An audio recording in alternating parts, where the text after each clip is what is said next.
En matière de bunker, puisque c'est notre sujet, la France est très en retard. Le taux de protection en matière d'abri approche de 0% rapporté à la population. Chez nos voisins, en revanche, c'est tout le contraire. Et notamment en Suisse, où il grimpe à 114%. Plus de places en abri que d'habitants. On compte 360 000 bunkers un peu partout sur le territoire, publics dans les écoles, dans les mairies, ou privés dans les immeubles ou les jardins de particuliers. Reportage à Lausanne, Jean-Luc Boujon. La Villa de Philippe est un joli pavillon de 2 étages avec son balcon et son jardin fleuri installé dans le petit village de Panta.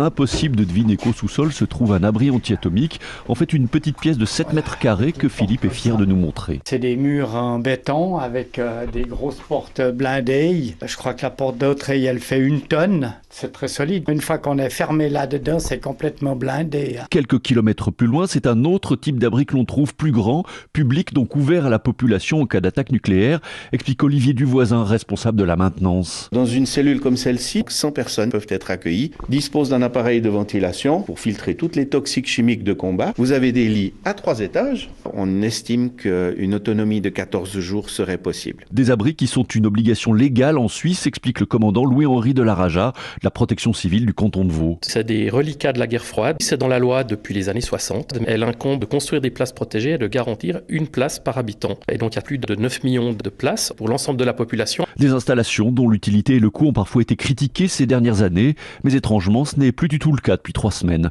Lausanne, Jean-Luc Boujon, Europe 1.